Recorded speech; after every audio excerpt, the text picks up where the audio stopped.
got to the winter time, now we've got a different cup of tea. We've got water in the bottom of the shelter where when the rain started coming. It used to soak in and we'd had about 2 inches of water. So we all looked as though we were going to die of pneumonia, never mind about the bombs, you know. So we thought, my father being a very educated man, he said, we're not going to have none of this. We'll dig this up and we'll put it in the house. It was one of its kind. I mean, I don't know of anybody else that did this, but I should imagine there were. So we dug the shelter up during a quiet period. We had quiet periods, you see, where we didn't have too many raids. So we dug this shelter up and we cleaned it all off with a hose and we put it in the house at the side of the fire. Great. Under a little alcove about that much. And we put it under there. And it just fitted beautifully. We screwed the tops in and there it was.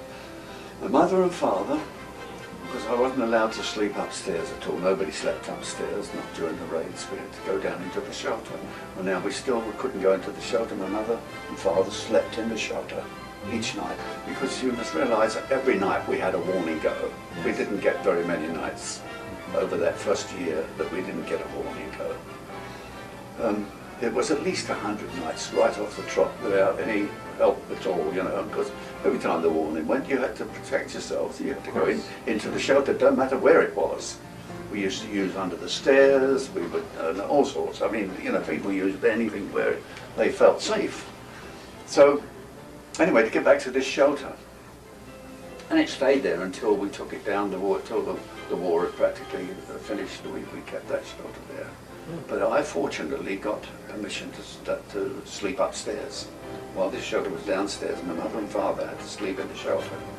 But I could go upstairs unless it was a bad night. My mother's words, not mine. She used to give the signal if it was a bad night. In other words, if bombs were falling and guns were firing, it was a bad night. So I would have to come down and she would put me in front of the fire on a make-up bed, like on the floor sort of thing, in front of the fire, right near the shelter, which was about 3 feet from the shelter entrance. This one night I was down there, it was a bad night. Down I goes, and I'm sleeping away. All of a sudden, crash, bang. What the heck? My mother's screaming at me, Stan, come in here. So I starts to crawl towards the shelter because it's all dark, you see. My father's found his torch. He's shining it from the inside outside so as I can see where to go. I gets near to the door and she goes, go back, you're covered in soot.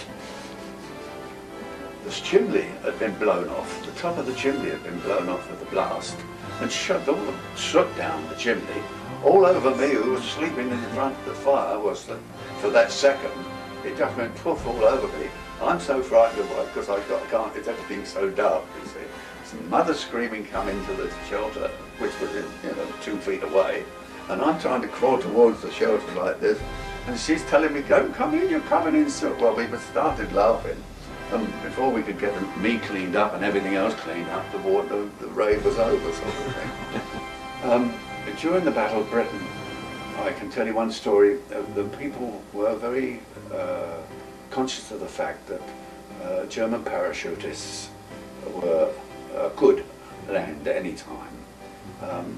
They could be fifth columnists. We used to call them fifth columnists. They was a bit of a scare went round at that time. So it wasn't unusual to see people walking about looking up if there was a raid on or something like that. In fact, we had a parachute land in the local, where the local football fields were, about a couple of miles away from us. And this parachutist came down, and the men that were available went out with pitchforks and clubs and God knows what. And they said to him, and gestured to him to put his hands up, you see.